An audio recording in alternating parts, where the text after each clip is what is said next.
ചെറുവത്തൂർ മട്ടലായി ദേശീയപാതയിലെ വിള്ളലിനും തകർച്ചാ ഭീഷണിക്കും പുറമെ കഴിഞ്ഞ ദിവസങ്ങളിലുണ്ടായ മഴയിൽ രൂപപ്പെട്ട വെള്ളക്കെട്ടും ചെളിയും യാത്രക്കാരെയും നാട്ടുകാരെയും ഒരുപോലെ ദുരിതത്തിലാക്കുന്നു. ഇതും പ്രവൃത്തിയിലെ അപാകതകളിലേക്കാണ് വിരൽ ചൂണ്ടുന്നത്.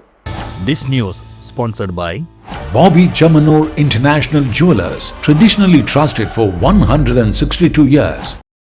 ഡ്രൈനേജ് നിർമ്മാണത്തിലെ അശാസ്ത്രീയത ഇതിനോടകം തന്നെ വലിയ വെള്ളക്കെട്ട് പ്രശ്നങ്ങൾക്കും പരാതികൾക്കും ഇടയാക്കിയിട്ടുണ്ട്. ജില്ലാ കളക്ടർ നിയോഗിച്ച RDOയുടെ നേതൃത്വത്തിലുള്ള സംഘവും ഓവുചാൽ നിർമ്മാണത്തിലെ അശാസ്ത്രീയത റിപ്പോർട്ട് ചെയ്തിട്ടുണ്ട്. ദേശീയപാതയിലും സർവീസ് റോഡിലും എത്തുന്ന മഴവെള്ളം കൃത്യമായി ഒഴുക്കിവിടാൻ ഡ്രൈനേജ് സംവിധാനത്തിന് നിലവിൽ സാധിക്കുന്നില്ല. കാലിക്കടവ് മുതൽ ചെറുവത്തൂർ വരെ മുറിഞ്ഞു പോകുന്ന രീതിയിലാണ് ഡ്രൈനേജ് നിർമ്മിച്ചിട്ടുള്ളത്. ഇവ പരസ്പരം ബന്ധിപ്പിക്കാത്തതിനാലും ആവശ്യമായ ചരിവ് നൽകാത്തതിനാലും വെള്ളം ശരിയായ രീതിയിൽ ഒഴുകിപ്പോകുന്നില്ല. ഇതിനു പുറമെയാണ് ദേശീയപാതയിലെ വെള്ളക്കെട്ട്. റോഡ് കുഴിഞ്ഞിരിക്കുന്ന ഭാഗത്ത് വെള്ളം തങ്ങി നിൽക്കുന്നത് തൊഴിലാളികളെ ഉപയോഗിച്ച് കോരിമാറ്റേണ്ട ദുരവസ്ഥയിലാണ് ഇപ്പോൾ കരാർ കമ്പനി.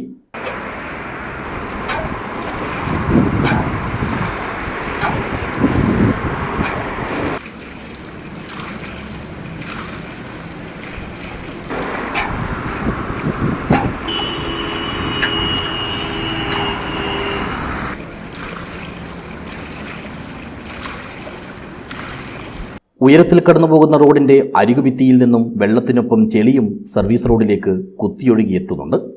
റോഡിനടിയിൽ നിറച്ചിരിക്കുന്ന മണ്ണ് ഇത്തരത്തിൽ ഒലിച്ചു പോകുന്നത് സുരക്ഷിതത്വത്തെ ബാധിച്ചേക്കുമെന്ന ആശങ്കയുമുണ്ട്.